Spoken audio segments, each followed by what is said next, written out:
سچائی جاننے کے بعد آخر کیا ہوگا سیحان کا ریئیکشن؟ کیا وہ ہمیشہ ہمیشہ کے لیے یہ ملک چھوڑ کر چلا جائے گا یا پھر اپنے باپ غازی یوسف کو اس کے کیے کی سزا دے گا؟ آخر کیا ہونے والا ہے اورنگ زیب کا انجام؟ کیا غازی یوسف خاموشی سے سب کچھ ایکسپٹ کر لے گا یا پھر کوئی اور نئی چال چلنے والا ہے؟ تو جی ہاں ناظرین، ڈرامہ سیریل ہمراہی کی نیکسٹ ایپیسوڈ میں آپ دیکھیں گے کہ سیحان کو جیسے ہی اپنے باپ غازی یوسف کی سچائی کے بارے میں پتہ چلتا ہے کہ آخر ایلف کے قتل کے پیچھے اس کا ہاتھ ہے، تو سیحان کے پیروں سے تو جیسے زمین ہی نکل جاتی ہے۔ سیحان کی ملاقات جب اورنگ زیب سے ہوتی ہے تو اورنگ زیب سیحان کو بتا دیتا ہے کہ مجھے پوسٹ مارٹم کی رپورٹ آئے بغیر ہی اس بات کا اندازہ ہو چکا ہے کہ ایلف کا مرڈر ہوا تھا، اور اس کا مرڈر کس نے کیا تھا اس کا جواب تمہیں تمہارا باپ غازی یوسف بہتر طریقے سے دے سکتا ہے،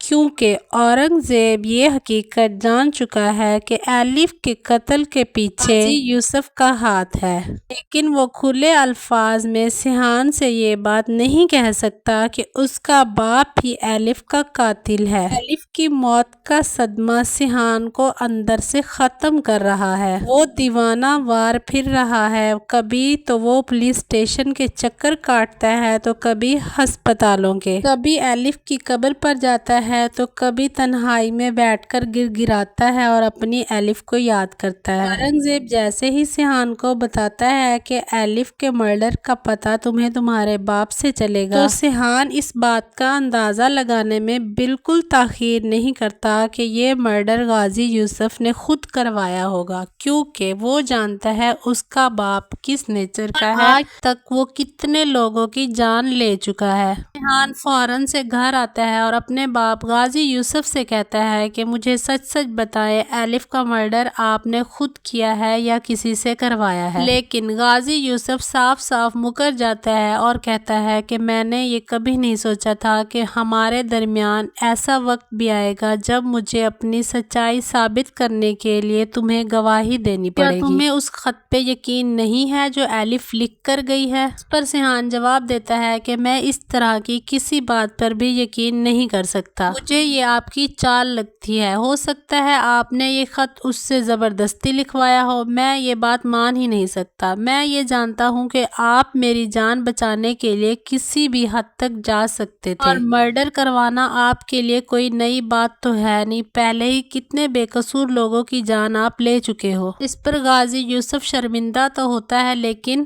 پھر بھی اس بات کو قبول نہیں کرتا کہ ایلف کے مرڈر کے پیچھے وہ ہے۔ وہ صاف صاف مکر جاتا ہے اور کہتا ہے کہ یہ سب باتیں تمہیں وہ لڑکا اورنگ زیب بتا رہا ہے، وہ تمہیں بھڑکا رہا ہے میرے خلاف، ایسا کچھ بھی نہیں ہے۔ دوسری جانب آپ دیکھیں گے کہ غازی یوسف ذکریہ سے کہتا ہے کہ تم فوراً اورنگ زیب کو اس ملک سے باہر جانے کے لیے کہو، کی ٹکٹس کرواؤ اور اس کو بولو وہ واپس اٹلی چلا جائے، اور ہاں اگر اورنگ زیب جانے سے انکار کرے تو اس کو راستے سے ہٹا دو۔ اورنگ زیب جب سیحان سے ملنے کے لیے جا رہا ہوتا ہے ہاسپٹل تو راستے میں ہی ذکریہ اور باقی آدمی اس کو گھیر لیتے ہیں اور اس کی گاڑی کو روک کر اس کو باہر نکال کر کڈنیپ کر کے لے جاتے ہیں۔ پہلے تو وہ اورنگ زیب سے ڈیمانڈ کرتے ہیں کہ تم خاموشی سے یہ ملک چھوڑ کر چلے جاؤ، لیکن جب اورنگ زیب نہیں مانتا تو اس کو تہہ خانے میں قید کر لیتے ہیں۔ غازی یوسف کے حکم کا انتظار کرتے ہیں کہ وہ کیا حکم دیتا ہے کہ اورنگ زیب کو مار دیا جائے یا اس کو قید میں رکھا جائے، کیونکہ اورنگ زیب غازی یوسف کے لیے ایک بہت بڑا خطرہ بن چکا ہے، تو وہ ذکریہ کو حکم دے گا کہ اورنگ زیب کو قتل کر دیا جائے۔ سیحان کو جب اورنگ زیب کی موت کے بارے میں پتہ چلے گا تو وہ مزید اندر سے ٹوٹ جائے گا اور اس کے دل میں اپنے باپ کے لیے بہت زیادہ نفرت پیدا ہو جائے گی، اور وہ یہ ملک چھوڑ کر ہمیشہ ہمیشہ کے لیے چلا جائے گا اور اپنے باپ سے کہے گا کہ اب میں آپ سے اپنے